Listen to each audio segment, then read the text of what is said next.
Welcome back to my channel. आप सभी को गुड मॉर्निंग, राधे राधे। कैसे हो आप सब? आई होप कि सब बहुत अच्छे होंगे और मैं भी अच्छी हूँ। और एक बार फिर से वेलकम है आपका न्यू व्लॉग में। तो जी आज का व्लॉग स्टार्ट हो रहा है सुबह के 5:20 से।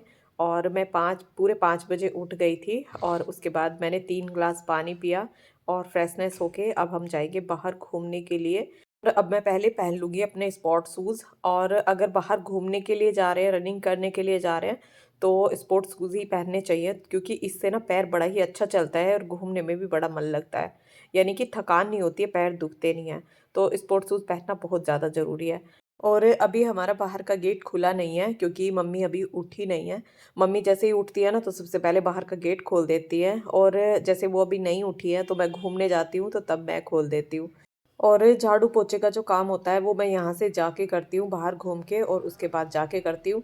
नहीं तो अगर झाड़ू पोछा करके घूमने के लिए आऊँगी ना तो यहाँ पे इतना ज़्यादा ट्रैफिक हो जाता है, जिसमें मेन रोड नहीं है। मेन रोड से थोड़ा सा हटके है, लेकिन फिर भी यहाँ पे ना बहुत ज़्यादा ट्रैफिक हो जाता है। और सुबह सुबह के मौसम में जो ऑक्सीजन की जो शुद्धता होती है ना ऑक्सीजन में, वो बाद में नहीं मिलती। फिर बाद में तो ना बहुत ज़्यादा पोल्यूशन हो जाता है, तो इसलिए सुबह सुबह ही मैं घूमने के लिए जाती हूँ।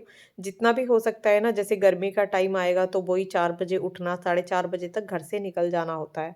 और सर्दी के टाइम में 5 बजे उठ के 5:15 या 5:30 तक घर से हम निकल जाते हैं। तो सुबह सुबह जो एनर्जी मिल जाती है ना, जैसे अब रनिंग की है, वॉकिंग भी की है, बहुत तेज़ तेज़ चली हूँ।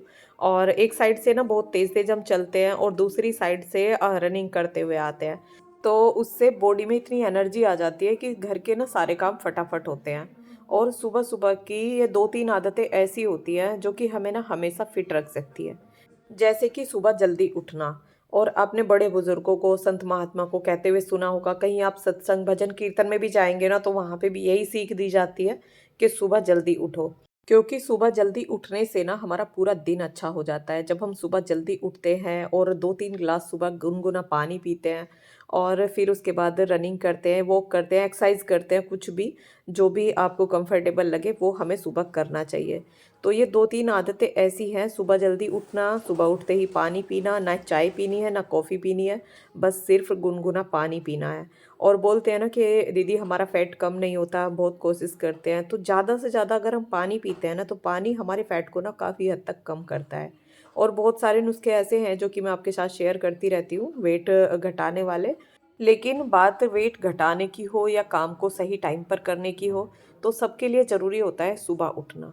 तो ये मैं बार-बार कहूँगी कि हाँ, सुबह उठने से ना हमारे माइंड में एक नई-नई सोच बनती है, अच्छे विचार आते हैं। और एक्सरसाइज़ करने में, पूजा-पाठ करने में सुबह-सुबह ना मन भी लगता है। तो बस सुबह-सुबह ये 3 आदतें ना अपना के देखो, आप खुद रिज़ल्ट देखेंगे कि 10 से 15 दिन में ना आपको सब कुछ अच्छा दिखने लगेगा। कि आपको अगर कोई प्रॉब्लम बॉडी में भी होगी ना, तो उसमें भी लगेगा कि हाँ, अब मुझे ना बहुत काफ़ी हद तक आराम है। सुबह जल्दी उठो और 2 से 3 ग्लास पानी सुबह खाली पेट पियो, यानी कि बासी मुँह। जो बासी मुँह की लार है ना, वो हमारे अंदर जानी चाहिए। सुबह-सुबह गुनगुना पानी पियो और उसके बाद एक्सरसाइज़ करो या बाहर घूम के आओ, तो खुद ही अच्छा लगने लगता है और एक एनर्जी बॉडी में ऐसी आ जाती है, जैसे कि फ़ोन को चार्ज कर देते हैं ना, और चार्ज करने के बाद फ़ोन पूरे दिन चलता है। तो उसी तरह से ना हमारी बॉडी में भी ऐसे एनर्जी आ जाती है सुबह-सुबह एक्सरसाइज़ करके, घूम के और सुबह जल्दी उठ के, जैसे कि हम पूरा दिन काम कर सकते हैं। और कामों के लिए भी ना दूसरे का सहारा नहीं देखना पड़ता है कि कोई मुझे थोड़ा सहारा दे दे तो मैं ये काम कर लूँ, तो वो बिल्कुल भी नहीं करना पड़ता है। और अगर हम बीमार भी हैं ना और बाहर घूम के आए, 1-2 दिन तो ख़ैर लगता है जब स्टार्टिंग में घूमने के लिए जाते हैं और एक्सरसाइज़ करते हैं, तब तो थकान-सी महसूस होती है। लेकिन धीरे-धीरे जैसे-जैसे एक्सरसाइज़ की आदत पड़ जाएगी और उसके बाद बॉडी में ना एनर्जी बन जाएगी, तो आपको खुद ही ना ऐसा लगने लगेगा कि आज मैंने क्या काम नहीं किया। अगर एक दिन आपने एक्सरसाइज़ नहीं की है ना, तो खुद ही ऐसा महसूस होता है। तो यहाँ पे अब मैंने पोछा वगैरह सब लगा लिया है और एक्सरसाइज़ भी मैंने कर ली थी, तो मैट मैंने अब अंदर उठा के रख दी है। और आज एक्सरसाइज़ मैंने आपको नहीं दिखाई है क्योंकि हर व्लॉग में मैं एक्सरसाइज़ नहीं दिखाती हूँ। किसी में बाहर घूमना, किसी में एक्सरसाइज़, किसी में खड़े होके एक्सरसाइज़ दिखाती हूँ, किसी में बैठ के दिखाती हूँ। शायद 2-4 व्लॉग मैंने ऐसे भी डाले हैं जिसमें कि प्रॉपर एक्सरसाइज़ दिखाई है। और आपका उसके लिए कमेंट भी था कि दीदी मैं सुबह उठने लगी हूँ और अब ना पूरी एक्सरसाइज़ करती हूँ। और आपने ऐसा कमेंट किया, सच में दिल को छू गया कि दीदी आप मेरे गुरु हो, आपने मुझे घर चलाना सिखाया है। आपने इतनी बड़ी बात कही उसके लिए बहुत-बहुत धन्यवाद, सच बताऊँ दिल से धन्यवाद। लेकिन सबसे अच्छी बात ये है कि आपको जो रूटीन अच्छा लगा या जो चीज़ें अच्छी लगी, उनको आपने ना फ़ॉलो किया। क्योंकि वो हर कोई नहीं करता और जो सीखने वाली ये आदत जो होती है ना एक-दूसरे से सीखने की, ये भी हर किसी में नहीं होती। कुछ लोग ऐसे भी होते हैं जो कि अच्छा देखते तो हैं, लेकिन सीखना नहीं चाहते, वो इग्नोर कर देते हैं। जैसे मैं सुबह उठती हूँ, एक्सरसाइज़ करती हूँ और मेरे वीडियोज़ आप देखते हो, तो आप में से भी ना बहुत लोग ऐसे होंगे जिनके अंदर ये भी ख़्याल आता होगा कि क्या ज़रूरत है इतनी सुबह उठने की और सुबह-सुबह एक्सरसाइज़ करने की, रनिंग करने की। लेकिन ये चीज़ ना अभी पता नहीं चल रही है, लेकिन आगे जाके आपको पता चलेगा जब डॉक्टर ये नहीं खाना, वो नहीं खाना, सारी चीज़ें बंद हो जाती है ना, तब बस एक पछतावा रह जाता है कि पहले से ये सब कर लेते तो ये सब चीज़ें ना हमारी बंद नहीं होती। हम सब चीज़ खाते-पीते। और डॉक्टर के जाने से पहले ये देखो डॉक्टर भी तो बाद में जाके बताता है सुबह-सुबह वॉक पर जाओ, सुबह जल्दी उठो, एक्सरसाइज़ करो। तब भी तो हम करेंगे, उससे अच्छा है कि पहले ही कर लें, वो ज़्यादा बेटर रहेगा। तो यहाँ पे अब मैं बच्चों को गर्म पानी दे रही हूँ। आज बातें ना बहुत सारी हो गई और मेरी किसी बात का आपको बुरा लगा हो, कोई बात मैंने ऐसी बोल दी हो जो कि आपको बुरी लगी हो, तो उसके लिए मैं माफ़ी चाहूँगी और मेरी बात आपको सही लगी, गलत लगी, ये मुझे कमेंट करके आप ज़रूर बताना। और यहाँ पे अब मैंने लड्डू गोपाल जी को उठा दिया है और गुनगुना पानी में करके लेके आई थी, तो यहाँ पे कान्हा जी को भी गुनगुना पानी मैंने दे दिया है। और अब करूँगी अपने किचन के काम, तो यहाँ पे पतिदेव बादाम छील रहे थे और जैसे रात में बादाम भिगो के रखती हूँ, तो उनको वो छील रहे थे और उठ तो ये सुबह ही जाते हैं, जब हम दोनों ही घूमने के लिए जाते हैं सुबह और उसके बाद दूध लेके आते हैं तो फिर बच्चों के पास लेट गए थे तो थोड़ी देर के लिए सो गए थे और फिर दिन में तो इन्हें नहीं मिलता है सोना क्योंकि फिर ऑफिस चले जाते हैं तो दिन में नहीं मिलता है लेटना और हम लोग तो घर में रहते हैं तो दिन में भी लेट लेते हैं, आराम कर लेते हैं। और यहाँ पे फिर इनके लिए मैंने दूध कर दिया था, जैसे कि वो खसखस वाला जो दूध मैं रात में बनाती हूँ ना, तो रात में इन्होंने नहीं पिया था और फिर ये मैंने फ्रिज में उठा के रख दिया था, तो ये गर्म करके सुबह मैंने इनको दे दिया था। और यहाँ पे अब दही में डाल दिया है मैंने हल्का-सा गुनगुना पानी, क्योंकि अभी थोड़ा-सा ठंडा है मौसम, तो हल्का-सा गुनगुना पानी डाला है और इसके बाद मैं इसको बिलने के लिए रख दूँगी और इतने अपने बाकी काम करूँगी, क्योंकि काम अभी ना सारा ही ऐसे ही पड़ा हुआ है। तो यहाँ पे कुछ एप्पल मैंने काट लिए हैं और अब कान्हा जी को नहलाने के लिए ये मैं कर रही हूँ गर्म पानी, क्योंकि उनको अभी गुनगुने पानी में ही मैं नहलाती हूँ और नहला के और मंदिर में बिठा के और यहाँ पे अब मैं लगा लूँगी आटा। तो आटा लगा के रख दूँगी क्योंकि बच्चों के जाने का भी टाइम हो रहा है, बच्चे नहा रहे हैं, अभिमन्यु नहा रहा है अभी और सूर्य तो अभी थोड़ा-सा लेट जाएगा क्योंकि अभिमन्यु ही पहले जाता है। और आटा ये मैंने ऐसे ही लिया है क्योंकि आटे को ना कभी भी मैं छानती नहीं हूँ, क्योंकि अपने घर का पिसा हुआ आटा होता है और इसे मैं ज़्यादा मोटा भी नहीं पीसती हूँ, बस ऐसा पीसती हूँ ताकि मुझे ना ये छानना ना पड़े। और जो चोकर होता है ना, वो भी यहाँ बेकार जाता है क्योंकि गाय-भैंस हमारे होती नहीं है, तो वो भी ऐसे ही बेकार जाता है। तो इसलिए मैं इसको छानती नहीं हूँ और बिना छना जो आटा होता है ना, जो चोकर वाला आटा होता है, वो हमारे लिए ना वैसे भी फ़ायदेमंद होता है। तो इसलिए मैं इसको छानती नहीं हूँ। तो यहाँ पे आटा भी मैंने लगा लिया है और आटा मैंने एक डब्बे में लगा के बंद करके रख दिया है और मैं जब भी आटा मलती हूँ ना, परात में मलती हूँ, लेकिन फिर ना उसमें करके रख देती हूँ और परात को भी ना साथ-साथ साफ करके रख दूँगी। और आपका एक कमेंट था कि दीदी मैं गाँव से आके और शहर में रहने लगी हूँ और अब परिवार से दूर हो गई हूँ, तो मेरा वहाँ पे मन नहीं लगता है, तो मैं क्या करूँ आप कुछ बताएँ? तो देखो, जब आप परिवार से दूर गए हो तो किसी मजबूरी में ही गए होंगे, क्योंकि जब आपका परिवार में मन लगता है तो अपने शौक में तो कोई ऐसे जाता नहीं है। अगर आपका मन लगता है परिवार के साथ, क्योंकि परिवार की तो देखो बात ही अलग होती है, जब हम एक परिवार में रहते हैं तो उसमें जो मन लगता है ना, वो अकेलेपन में बिल्कुल भी नहीं लगता है, क्योंकि परिवार की जो आदत हो जाती है ना, तो फिर अकेले बिल्कुल मन नहीं लगता। लेकिन अब आप परिवार से दूर आए हैं, किसी मजबूरी के कारण परिवार से दूर आए हैं, तो अपना मन लगाना चाहिए अपने बच्चों के साथ, थोड़ा बाहर घूम के और धीरे-धीरे ना मन सब लगने लगता है, क्योंकि जब हम परिवार से दूर होते हैं, घर से दूर होते हैं ना, तो कुछ टाइम के लिए ना बहुत अजीब लगता है। लेकिन धीरे-धीरे ना फिर वही आदत बन जाती है, वही माहौल बन जाता है, तो मन अपने आप लगने लगता है। तो यहाँ पे अब मैंने मट्ठे से मक्खन भी निकाल दिया है, मक्खन अलग करके रख दिया है और अभी ना मैंने पूजा नहीं की है, क्योंकि पूजा से पहले ये मट्ठे से मैं मक्खन निकालती हूँ क्योंकि फिर मुझे भोग लगाना होता है। तो अब साथ-साथ भी ये बर्तन भी मैं साफ़ करके रख दूँगी क्योंकि बर्तन ना फिर रह जाते हैं ना, तो फिर बहुत सारे बर्तन इकट्ठे हो जाते हैं। तो इसलिए मैं साथ-साथ बर्तन साफ़ करती रहती हूँ। और अभिमन्यु आ गया था यहाँ पे पूजा में और वो अपना माला का जप कर रहा था और स्कूल जाने के लिए वो बिल्कुल तैयार था। तो यहाँ पे अब वो जाने लगा है स्कूल और सूर्य से भी बोल रही थी कि जल्दी से तू भी नहा ले और अब उसके बाद मैं फिर पूजा करूँगी। तो अभिमन्यु को भेज के और मैं आ गई यहाँ पे मंदिर में। तो अब आराम से तसल्ली में मैं अपनी पूजा करूँगी और किचन के भी ना आधे काम मैंने निपटा दिए हैं। और अभिमन्यु को लंच मैंने साथ-साथ नहीं दिया है, बस उसको दही दी थी, तो दही का वो नाश्ता करके चला गया है।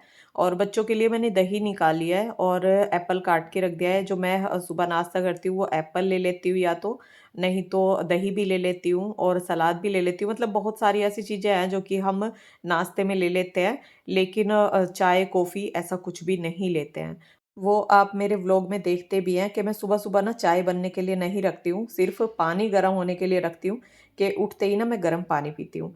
और यहाँ पे अब मैं लगा दूँगी भोग और भोग में लिया है मैंने माखन, मिश्री और 1 सेब और पानी और सभी में तुलसी का पत्ता लगा लिया है। तो अब मैंने भोग लगा दिया और भोग लगाने के बाद ही मैं अपना नाश्ता करती हूँ। और पूजा करने से पहले तो कुछ भी खाने का वैसे भी मन नहीं होता। बस ये रहता है सुबह पहले अपने घर को साफ करूँ और उसके बाद नहा धो के अपना पूजा पाठ करके और तब कुछ खाऊँ। क्योंकि सुबह-सुबह अगर ये काम सब हो जाता है ना, तो ये सोचो कि घर का ना आधा काम ना ख़त्म हो गया है। क्योंकि अब तो बस सिर्फ़ मुझे खाना बनाना है और जो बाकी के अपने छोटे-मोटे काम होते हैं ना, वो बाद में मुझे निपटाने होते हैं। और यहाँ पे अब मैं बना लूँगी रोटी और सूर्य का भी टाइम हो रहा है जाने का, तो उसके लिए फटाफट से रोटी बना दूँगी और वो खा के ही, मतलब जब लेट जाता है ना, तो खाना खा के जाता है और अगर सुबह 8 बजे जा रहा है, साढ़े 8 बजे जा रहा है, तो फिर वो खाना लेके चला जाता है, अपना नाश्ता करके चला जाता है। और आपका सूट के लिए कमेंट था कि दीदी जब आप सूट कटिंग करोगे या सिलोगे, तो तब दिखाना कि किस तरह से आप कटिंग करते हैं। तो जब मैं उसको कटिंग करूँगी ना, तो आपको अच्छे से दिखाऊँगी और समझा दूँगी कि किस तरह से ना सूट कटिंग करना है और किस तरह से सिलना है। सूट सिलना कोई मुश्किल नहीं है, बहुत ही आसान है, बड़ी आसानी से आप सिल सकते हैं। अगर आपको थोड़ी बहुत सिलाई आती है ना, तो बहुत आसानी से बना सकते हैं। और ये जब हम शुरू-शुरू में सिलते हैं ना, तब तो मुश्किल सा लगता है कि ये कैसे बनेगा, कैसे होगा? आधा तो समझ में भी नहीं आता है, लेकिन जब सिलने लगते हैं ना, तो उसके बाद तो बहुत आसान हो जाता है। फिर ये लगता है कि इसे तो मैं फटाफट से बना दूँगी। और सूट बनाना तो ना बहुत आसान है, वो मैं आपको दिखाऊँगी और मैं बहुत आसान तरीके से बनाती हूँ और जो कटिंग करती हूँ ना, वो भी बहुत आसान तरीके से करती हूँ। अब की बार अच्छे से आपके साथ ना शेयर करूँगी क्योंकि इसके लिए ना आपका कमेंट था। और यहाँ पे अब किचन भी मैंने पूरा साफ कर दिया है, काउंटर टॉप पूरा साफ कर दिया है और सूर्य भी खाना खा के चला गया है और सबका खाना हो चुका है। अब बस अब मुझे अपना खाना खाना है, तो उससे पहले मैं पूरा किचन साफ कर दूँगी, बर्तन वगैरह जितने भी हैं, सारे साफ करके। और क्योंकि मैं खाना ना बिल्कुल पूरा अपना सारा काम करके तभी खाना खाती हूँ और खाना खाने में ना मुझे बहुत ज़्यादा टाइम लगता है, मतलब बहुत धीरे-धीरे मैं खाना खाती हूँ। तो इसलिए जब मेरा सारा काम खत्म हो जाता है ना, तो उसके बाद ही मैं खाना खाती हूँ।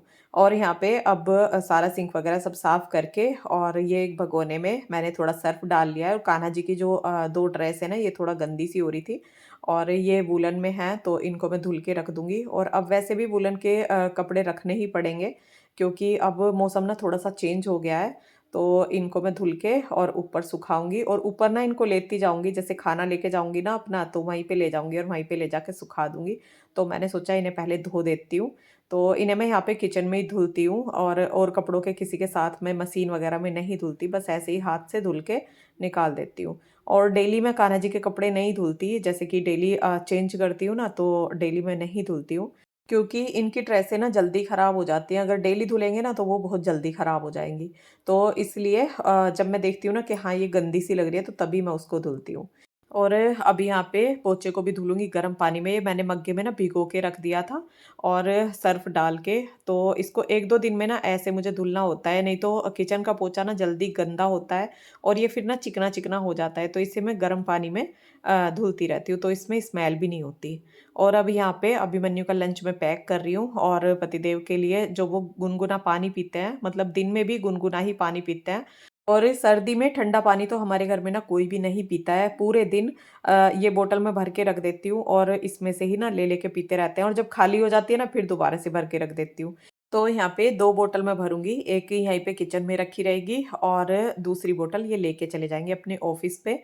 तो यहाँ पे अभिमन्यु के लिए लंच भी मैंने पैक कर दिया है और जो गर्म पानी है ना, वो भी बोतल में कर दिया है और अभिमन्यु के लिए मट्ठा भी दिया है, क्योंकि बिना मट्ठे के ना वो खाना नहीं खाता है और हमारे घर में ना मट्ठा मतलब सर्दी हो, गर्मी हो, लेकिन मट्ठा ना ज़रूर ही चाहिए और ये एक आदत बन जाती है और बच्चों को भी ना वही आदत बनी हुई है कि बच्चे भी बिना मट्ठे के ना खाना नहीं खाते हैं। और गर्मी में तो शाम को भी मट्ठा लेंगे खाने के साथ और सुबह भी लेंगे।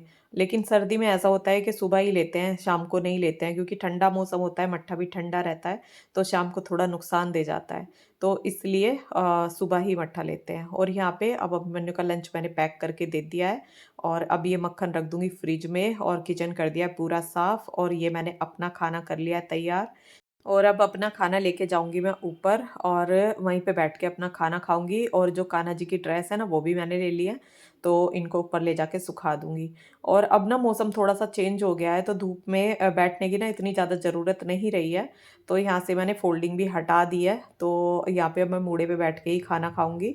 और ऊपर जो कमरा है ना, इसके अंदर भी धूप आती है, तो जैसे मुझे वीडियो वगैरह का कुछ काम करना होता है ना, तो मैं यहाँ पे जितना भी काम है, जैसे कपड़े सुखाने हैं या खाना खाना है, बाल मुझे अपने बाँधने होते हैं, तो उसे करके ना फिर मैं कमरे में चली जाती हूँ। तो वहाँ पे अपना वीडियो वगैरह का जो काम होता है, वो वहाँ पे लेट के वहाँ पे करती रहती हूँ।